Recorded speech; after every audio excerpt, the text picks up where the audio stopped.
This is Democracy Now!, democracynow.org, The War and Peace Report. I'm Amy Goodman. We end today's show looking at the humanitarian crisis unfolding in Burma, where more than 400,000 members of the Rohingya Muslim minority have fled Burma after hundreds of their villages were burned to the ground. The UN High Commissioner for Human Rights has accused the Burmese government of waging a textbook example of ethnic cleansing. Hundreds of thousands of Rohingya have crossed the border into neighboring Bangladesh, which is struggling to shelter and feed the influx of refugees as it recovers from the worst monsoon season in decades.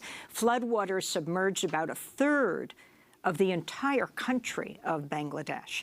This is Rohingya refugee Chaman Bahar speaking from a makeshift shelter in Bangladesh. The military torched our houses. My husband, along with my daughter and her husband, were killed in the clashes.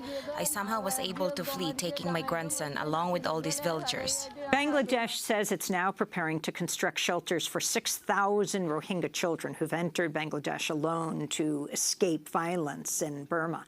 At the United Nations General Assembly last week, Bangladesh's leader laid out a plan to eventually repatriate Rohingya refugees, repatriate them back to Burma. Prime Minister Sheikh Hasina said the UN should set up safe zones in Burma for returning refugees. To see that the Myanmar authorities are laying landmines along their stretch of the border to prevent the Rohingyas from returning to Myanmar. These people must be able to return to their homeland in safety, security, and dignity.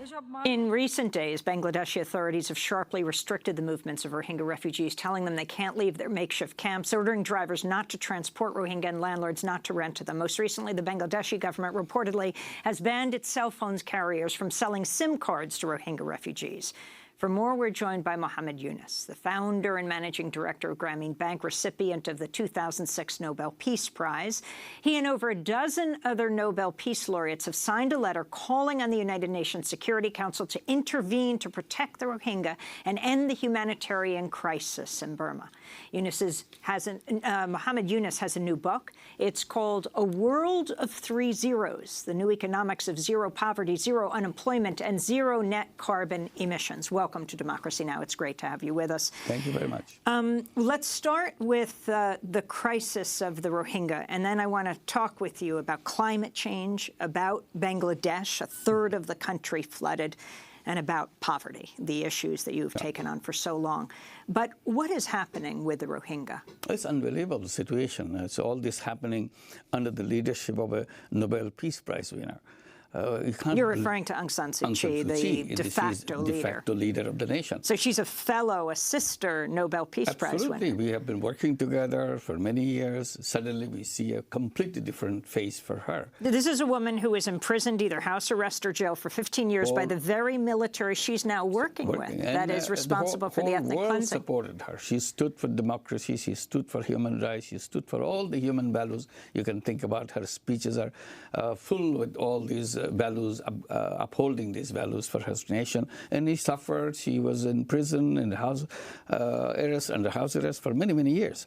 And now she comes to power, and we see completely different face from the Peace Nobel laureate. And she defends this in saying that we don't know why these Rohingyas are leaving this country. So there's so many reports coming, and you have reports from international press, media, and so on. And I have been inviting her to come to Bangladesh, see these people, and tell them that Myanmar is as much as their country as hers. And I have come to take you back to your Myanmar, the name that the military has renamed Burma. Yeah, the Burma. I'm taking you back to Burma. She doesn't do that. And you mentioned about 400,000 already coming in a very drastic circumstance, dead bodies floating on the border river, and all the atrocities that go on behind the whole thing that are coming. And UN estimate is by the end of the year it will exceed 1 million refugees coming from Burma. The whole estimate that is given by the government of Burma, that there's about 1 million Rohingyas in the country. So if you have 1 million coming to Bangladesh, what is left in you? So when people say it's ethnic cleansing, it's a perfect example of ethnic cleansing. Many government leaders like President Macron and others were saying this is genocide, a very clear case of genocide that is taking place. And the world has not taken a definitive step. They have condemned individually and so on. still UN Security Council, to whom we have appealed, please step in, do something so that people can go back to their own homes. And if it is delayed, it will become more complicated, and terrorism and other things will flourish in this region, and the whole stability of the region will be at risk. If Aung San Suu Kyi said stop the ethnic cleansing, could she stop it alone? Would the military listen to her? The role of the leadership is to be bold. Even if it's not happening right now, you stand for something. You don't just give in, say, okay, what can I do? Even that she's not saying. She doesn't say, what can I do? She simply says, I don't know where they are living. I didn't see anything wrong. So that's not a good kind of leadership. And then she's stopping all the foreign visitors, all the foreign observers to come in. She has not allowed any foreign visitors to come in. Even the media cannot go. So people have immediate reason to believe that something terribly wrong happening inside of Myanmar or Burma. And what about Bangladesh's response? Bangladesh has opened the border. They're coming in. Bangladesh don't have immediate resources to settle all those people, so we need international help. It's not a small number. It's a huge number. To give them shelter, to give them food, you need a structure to make it happen, and diseases and all the terrible things that they have come back with, medical problems that they have them inside of them. So these are the things that we have to address. What can the UN Security Council or the UN General Assembly, what can the UN do? You can do a lot of things. They have many, many ways to do that. They can give sanctions. They can send commissions to study the situation and come back. And luckily, the Annan Commission, Kofi Annan Commission, which was appointed by Aung San Suu Kyi's government, and most of the commission members are Burmese citizens. 6 of them are Burmese citizens, 3 of them are outsiders, including Kofi Annan. They made a recommendation of the commission report, and a very elaborate recommendation.